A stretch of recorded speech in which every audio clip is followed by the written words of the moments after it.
नमस्कार दोस्तों। और आज की इस वीडियो के अंदर अपने डिस्कस करेंगे अकाउंटिंग सॉफ्टवेयर के अंदर एक बहुत इंपॉर्टेंट ग्रुप के बारे में, यानी कि ड्यूटीजेंट टैक्स का जो ग्रुप होता है। तो दोस्तों, जब भी हमें किसी बिजनेस की अकाउंटिंग को मेंटेन करना होता है तो पर्टिकुलर हम एक अकाउंटिंग सॉफ्टवेयर का यूज़ करते हैं। अकाउंटिंग सॉफ्टवेयर आपके पास में कोई भी हो सकता है, किसी भी कंपनी का हो सकता है। यहाँ हम बात अपने कोई अकाउंटिंग सॉफ्टवेयर नहीं कर रहे, पर्टिकुलर एक ग्रुप की बात कर रहे हैं। तो ये जो ग्रुप है ड्यूटीजेंट टैक्सेस का, तो आखिरकार इस ग्रुप का हम जब कौन सा ऐसा लेजर बनाएं जहां हमें इस ग्रुप का यूज़ करना होता है। जैसे हम सेंट्री क्रेडिटर है या सेंट्री डेब्टर के हम ग्रुप यूज़ करते हैं, यानी कि हमारा कोई सप्लायर है जिनसे हमने कोई गुड्स परचेज किया है तो उसका ग्रुप अपने सेंट्री क्रेडिटर में रखते हैं। या जो हमारा कस्टमर है जिनको हमने गुड्स सेल किया है उनका ग्रुप अपने सेंट्री डेब्टर रखते हैं। तो इसी तरीके से हमें ड्यूटीजेंट टैक्सेस का भी ग्रुप हमें किसी न किसी लेजर के साथ हमें यूज़ करना होता है। तो आज की इस वीडियो के अंदर अपनी पूरी डिटेल और प्रैक्टिकल के साथ सीखने वाली हैं कि आखिरकार आपको ड्यूटीजेंट टैक्सेस का जो ग्रुप आता है लिस्ट ऑफ ग्रुप के अंदर, इसका यूज आपको कौन से लेजर के साथ करना होता है। तो बहुत सारे लोगों का ये भी मानना होता है कि हमारे बिजनेस के अंदर जितने भी हमारे टैक्स के लेजर हम क्रिएट करते हैं तो उन सभी का ग्रुप हमें ड्यूटीजेंट टैक्सेस है जो रखना होता है। तो क्या हमें सभी का ग्रुप रखना होता है या पर्टिकुलर कुछ ऐसे स्पेसिफाइड जो टैक्स के लेजर हैं उन्हीं के साथ हमें इस ग्रुप का यूज़ करना होता है। वीडियो बहुत ज़्यादा इंपॉर्टेंट है, विशेषकर उन स्टूडेंट लोगों के लिए जो अकाउंटिंग कोर्स सीख रहे हैं या फिर उन्होंने रिसेंटली कोर्स करके किसी कंपनी में जॉब की शुरुआत करनी है। वीडियो पसंद आए तो लाइक जरूर कर देना और इसी टाइप की और नई नई वीडियो को देखने के लिए हमारे चैनल को भी आप सब्सक्राइब कर सकते हो। तो सबसे पहले अपने बात करते हैं ड्यूटीजेंट टैक्स के ग्रुप की टैली सॉफ्टवेयर के अंदर, फिर अपने बात करेंगे बीजी सॉफ्टवेयर के अंदर भी, क्योंकि ये जो ग्रुप है आपको हर अकाउंटिंग सॉफ्टवेयर के अंदर मिलेगा ही मिलेगा।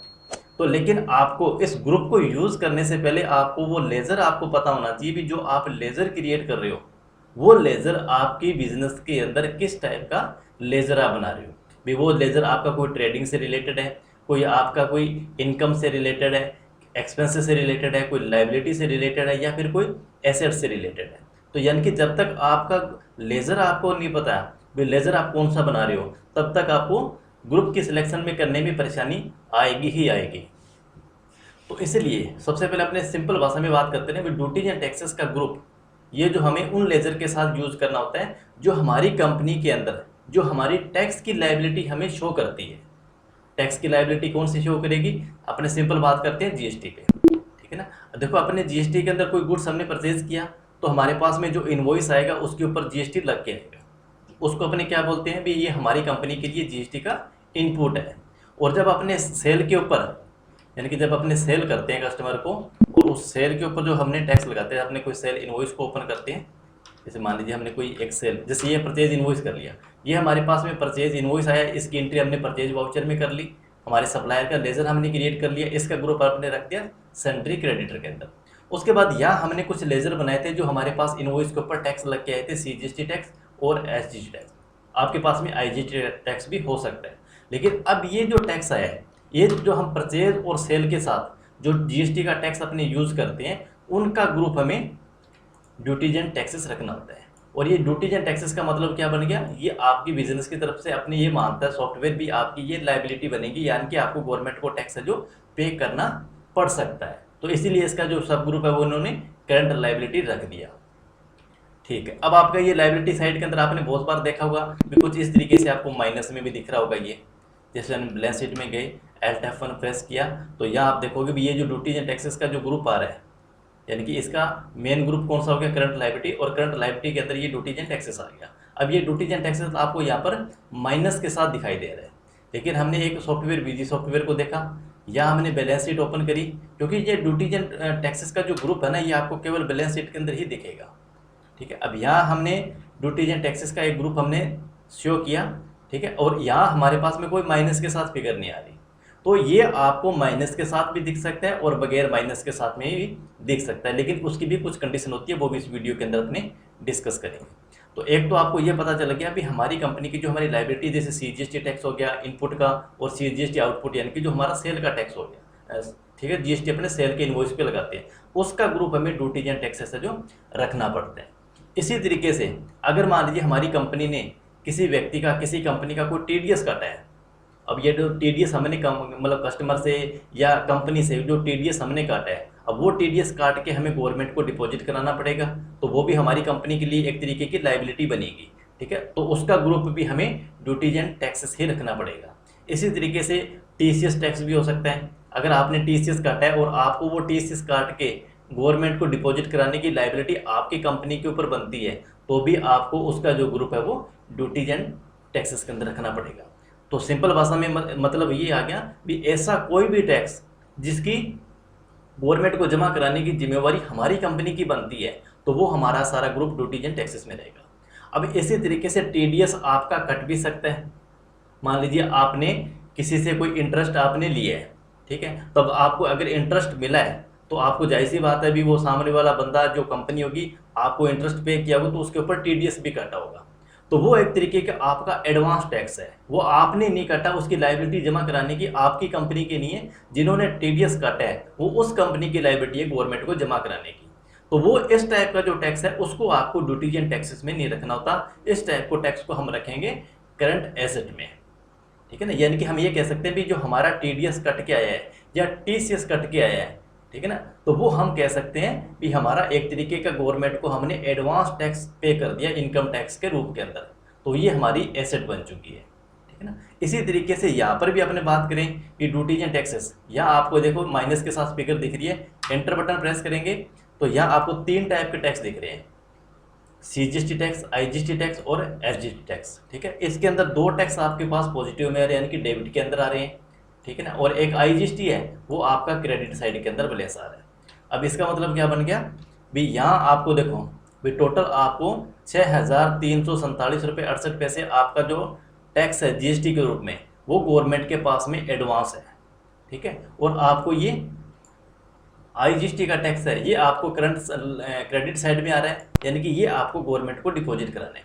या आप बैलेंस शीट के अंदर देखोगे वहाँ पर आपको प्लस माइनस करने के बाद में जो नेट अमाउंट बचेगी वो ही आपको दिखेगी, ठीक है ना। तो अगर आपने इस डायरेक्ट बैलेंस शीट को देखे हो तो यहाँ आप कह सकते हो भी ये हमारी एक तरीके की करेंट एसेट्स है, क्योंकि ये लाइबिलिटी साइड के अंदर माइनस साइड के अंदर शो हो रही है, तो ये आपकी एक तरीके की एसेट है, यानी कि ये पैसा जीएसटी के रूप के अंदर हमारा गवर्नमेंट के पास में एडवांस पड़ा है।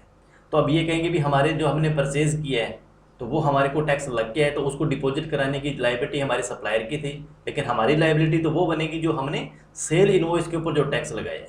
लेकिन आपको ये ध्यान रखना है भी सीजीएसटी का टैक्स, सीजीएसटी इनपुट जो हमने परचेज पे टैक्स पे किया है, सीजीएसटी का आउटपुट टैक्स जो हमने कस्टमर को सेल इनवॉइस के ऊपर लगाया है, ये दोनों टैक्स आपको ड्यूटीज एंड टैक्सेस में रखने पड़ेंगे।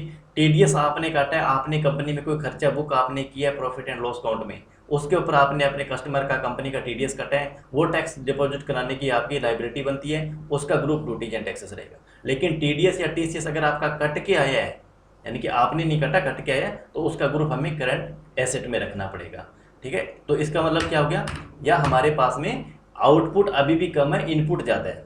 अगर हमने पर्टिकुलर एक सीजीएसटी का लेजर ओपन कर लिया, ठीक है, तो यहाँ अगर हम प्लेस देखेंगे तो यानी कि 31,102 रुपये और 90 पैसे ये हमने परचेज के ऊपर, इसके अंदर परचेज भी शामिल होगा, क्रेडिट नोट भी शामिल होंगे, डेबिट नोट भी शामिल होंगे, ठीक है ना।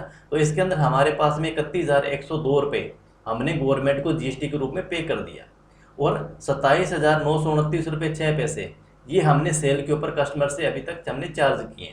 तो हमारी जो लायबिलिटी बनती है वो तो बनती है 27,929 रुपये की गवर्नमेंट को जमा कराने की, जबकि हमने 31,102 रुपये हमने जीएसटी का एडवांस पैसा पहले ही जमा करवा दिया जब हमने गुड्स परचेज किया था। तो इसका मतलब है ये 3173 रुपये और 84 पैसे अभी भी हमारी एसेट बनी हुई है, ठीक है। यानी कि अब हमें डिपॉजिट करवाने की जरूरत नहीं है, पैसा अभी भी गवर्नमेंट के पास में हमारा एडवांस है जो बना हुआ है, ठीक है ना। तो इसी तरीके से यहाँ पर आईजीएसटी है। अब आईजीएसटी के अगर अपने यहाँ बात करें तो आईजीएसटी का हमारा जो इनपुट है, यानी कि जो हमने परचेज किया था, तो वहाँ पर हमने 5432 रुपये 25 पैसे ही हमने पे किया है। या अगर अपने देखेंगे ये हमारे पास में टोटल परचेज है, ठीक है। तो परचेज 5432 रुपये 25 पैसे का हमारे पास में आईजीएसटी का इनपुट है, और 7,050 रुपये 29 पैसे ये हमारा आईजीएसटी का आउटपुट है। तो यहाँ आपने कह सकते हैं भी ये 1,618 रुपये और 4 पैसे ये हमारी लायबिलिटी बनती है, ये हमें गवर्नमेंट को टैक्स जमा करें। लेकिन अब ये सीजीएसटी टैक्स मतलब जीएसटी का मैटर आ गया, तो ये आईजीएसटी का जो हमारा टैक्स आउटपुट है ये हमारा इस सीजीएसटी के अंदर एडजस्ट हो जाएगा। तो हमारा अगर ऑल ओवर अगर अपने देखें तो हमारा अभी भी एसेट बनी हुई है 4729 रुपये और 64 पैसे की, इसलिए हमारा ये माइनस साइड में आ रहा है। और अभी हमने यहाँ पर बीजी सॉफ्टवेयर के अंदर भी इसको देखा, तो बीजी सॉफ्टवेयर के अंदर देखो यहाँ पर कोई माइनस का निशान नहीं है, एंटर बटन हमने प्रेस किया तो यहाँ आप देखोगे ये एक लेजर हमारे पास में CGST इनपुट का है और एक CGST आउटपुट का है। इसी तरीके से SGST इनपुट का भी है और SGST आउटपुट का भी है। तो इनपुट का मतलब कौन सा हो गया, जो हमने परचेज पे टैक्स दिया, आउटपुट का मतलब जो हमने सेल पे टैक्स लिया। तो यहाँ आप देखोगे भी आपका जो इनपुट है वो केवल 493 रुपये 50 पैसे ही है और आउटपुट आपका 55,396 रुपये 62 पैसे का है। तो यहाँ आपको जो बैलेंस शीट में आप देखोगे तो यहाँ आपको 54,903 यानी कि आउटपुट में से इनपुट माइनस होने के बाद में यहाँ हमें ये चीज़ मतलब शो कर रहा है बैलेंस शीट के अंदर भी ये टैक्स अब हमें गवर्नमेंट को डिपॉजिट कराना पड़ेगा। यानी कि ये हमारा दोनों टैक्स है CGST और SGST। तो इसका अगर अपने हाफ हाफ करेंगे तो ये आधा आधा टैक्स अभी भी गवर्नमेंट को हमें डिपॉजिट करवाने की ज़रूरत है। इसीलिए हमें इसका जो ग्रुप है वो ड्यूटीज एंड टैक्सेस के अंदर रखते हैं। आई होप कि आपको इस ग्रुप का मतलब अच्छी तरीके से समझ में आ गया होगा भी ड्यूटीज एंड टैक्सेस का ग्रुप हमें उसी कंडीशन में उसी लेजर का हमें रखना पड़ता है जिसका टैक्स डिपॉजिट कराने की लायबिलिटी हमारी कंपनी की बनती है, सामने वाली की बनती है, वो हमारे लिए एसेट बन चुकी होती है।